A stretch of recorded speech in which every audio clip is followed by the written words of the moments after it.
Los Hechos de los Apóstoles. Capítulo 6. A la puerta del templo.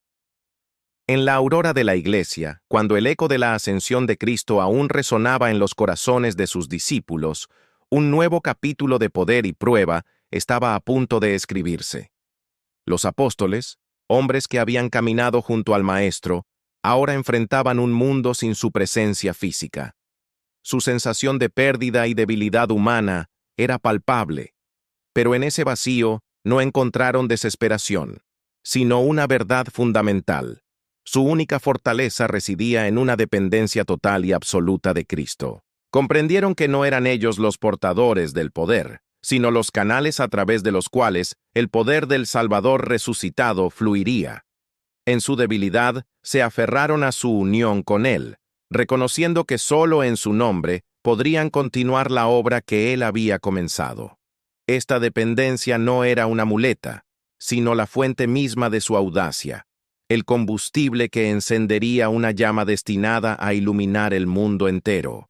Cada día, a la hora novena, la hora de la oración, el fervor piadoso atraía a multitudes al majestuoso templo de Jerusalén. Entre ellas, los apóstoles Pedro y Juan subían con fidelidad, llevando en sus corazones la enseñanza viva de su Señor.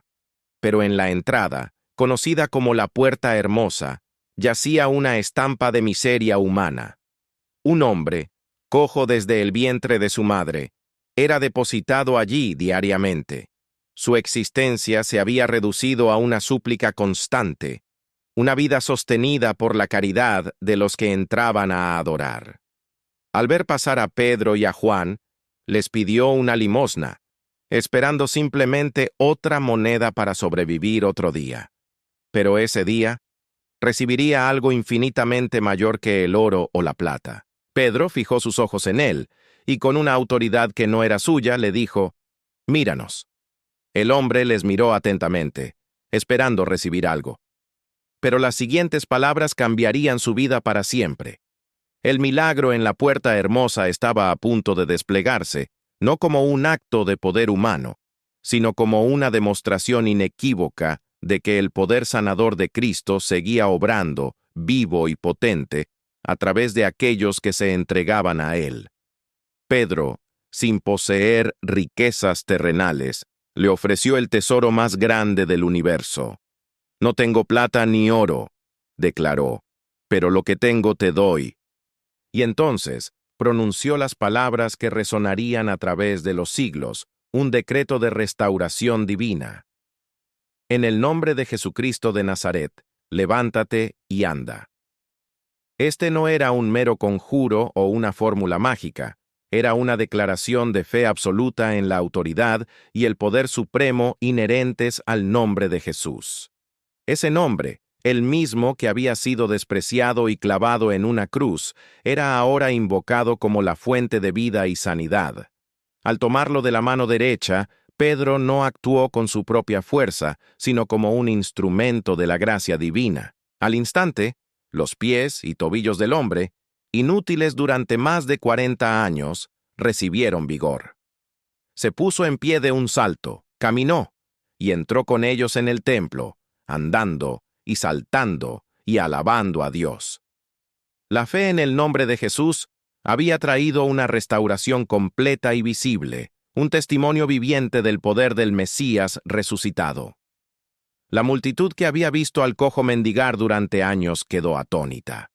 El asombro se apoderó de todos en el pórtico de Salomón, donde se congregaron corriendo alrededor del hombre sanado y los 2 apóstoles. Para ellos, era un espectáculo inexplicable, pero para Pedro era la oportunidad perfecta para dirigir sus ojos hacia la verdadera fuente del milagro.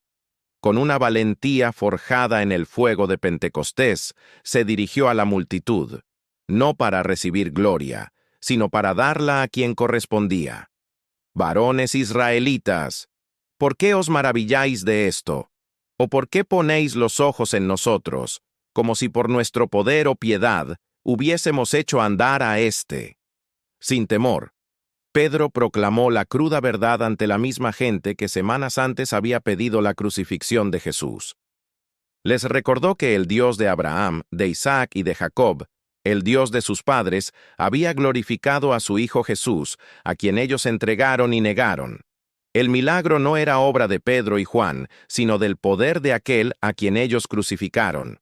Con amor y firmeza, los llamó al arrepentimiento, a volverse a Dios para que sus pecados fueran borrados y vinieran tiempos de refrigerio de la presencia del Señor. Sin embargo, mientras Pedro y Juan hablaban al pueblo, su mensaje de esperanza chocó contra un muro de hostilidad. Los sacerdotes, el jefe de la guardia del templo y los saduceos, pilares del orden religioso establecido, se sintieron profundamente perturbados. No era el milagro en sí lo que les ofendía, sino la doctrina que lo acompañaba. Estaban resentidos de que estos hombres sencillos, sin formación rabínica, enseñasen al pueblo y, sobre todo, que anunciasen en Jesús la resurrección de entre los muertos, una creencia que los saduceos negaban con vehemencia. La predicación de un Cristo resucitado socavaba su autoridad y su teología. Incapaces de refutar el milagro, recurrieron al poder coercitivo. Sin más preámbulos, les echaron mano y los pusieron en la cárcel hasta el día siguiente, pues ya era tarde. Este fue el primer encarcelamiento de los apóstoles, el primer precio que pagaron por su obediencia a la gran comisión. La oscuridad de una celda fue su recompensa por traer la luz de la sanidad y la salvación. Al día siguiente, la élite gobernante de Jerusalén se reunió en concilio. Anás, Caifás, Juan, Alejandro y todos los miembros de la familia del sumo sacerdote conformaban el imponente Sanedrín. Pedro y Juan fueron puestos en medio de ellos y la pregunta fue directa y acusadora.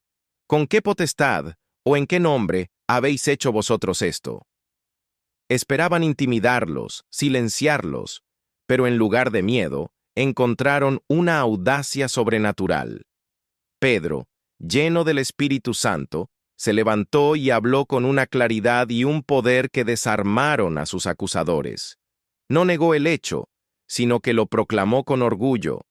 El hombre que estaba ante ellos, sano, había sido sanado en el nombre de Jesucristo de Nazaret, a quien ellos crucificaron y a quien Dios resucitó de los muertos.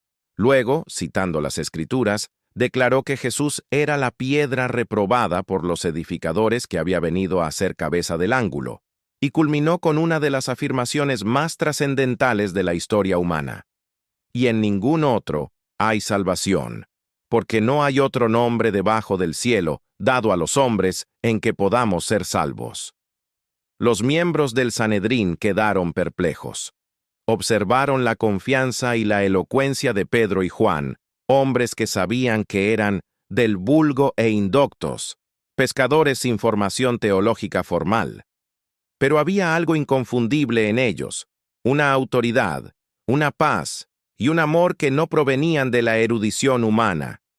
Entonces, en un momento de epifanía, les reconocían que habían estado con Jesús.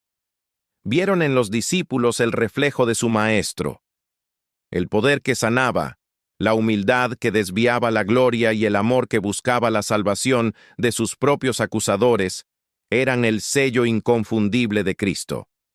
La evidencia del milagro era irrefutable. El hombre sanado estaba allí, de pie junto a ellos, y la evidencia espiritual era igualmente innegable. El carácter de Jesús se había impreso en sus seguidores, convirtiéndolos en cartas vivas, leídas y conocidas por todos los hombres. No podían negar el hecho, ni la fuente de su transformación. Tras ser amenazados y liberados, Pedro y Juan regresaron a los suyos y contaron todo lo que los principales sacerdotes y los ancianos les habían dicho. La respuesta de la comunidad de creyentes no fue de temor, sino de fe unánime. Juntos, alzaron su voz a Dios en una oración poderosa, reconociendo la soberanía de Dios sobre los gobernantes de la tierra que se habían unido contra su santo Hijo Jesús. No pidieron seguridad ni el cese de la persecución. En cambio, su petición fue audaz. Y ahora, Señor, mira sus amenazas y concede a tus siervos que con todo denuedo hablen tu palabra. pidieron más valentía, más poder para extender el Evangelio a través de sanidades, señales y prodigios en el nombre de Jesús. Y la respuesta de Dios fue inmediata y espectacular. Cuando hubieron orado, el lugar en que estaban congregados tembló. El mismo poder de Pentecostés descendió de nuevo sobre ellos. Fueron todos nuevamente llenos del Espíritu Santo y salieron a predicar con una fuerza renovada, listos para enfrentar cualquier oposición. Frente a la orden del Sanedrín de no hablar ni enseñar en el nombre de Jesús, Pedro y Juan establecieron un principio eterno que se convertiría en el baluarte de la libertad religiosa a lo largo de la historia. Su respuesta no fue de desafío rebelde, sino de sumisión a una autoridad superior. Con una lógica irrefutable, plantearon una pregunta que resonaría en las conciencias de tiranos y creyentes por igual. Juzgad si es justo delante de Dios obedecer a vosotros antes que a Dios, porque no podemos dejar de decir lo que hemos visto y oído. Esta declaración no es un llamado a la anarquía, sino el fundamento de la libertad de conciencia. Afirma que cuando la ley humana entra en conflicto directo con el mandato divino, la lealtad del creyente pertenece a Dios. Es el derecho y el deber sagrado de obedecer a Dios, incluso a costa de la propia libertad o vida. Este principio, nacido en la primera confrontación de la Iglesia con el poder estatal, ha inspirado a innumerables mártires y defensores de la fe a mantenerse firmes, testificando que la obediencia a Dios es el acto supremo de justicia. Así como aquel hombre se levantó y caminó por el poder del nombre de Jesús, tú también puedes ser restaurado por ese mismo poder hoy. El Espíritu de Dios sigue obrando en quienes se entregan a Él.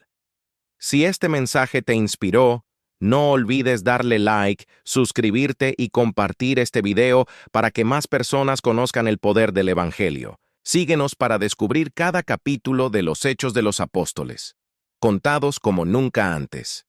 Porque no podemos dejar de decir lo que hemos visto y oído. Hechos 4:20.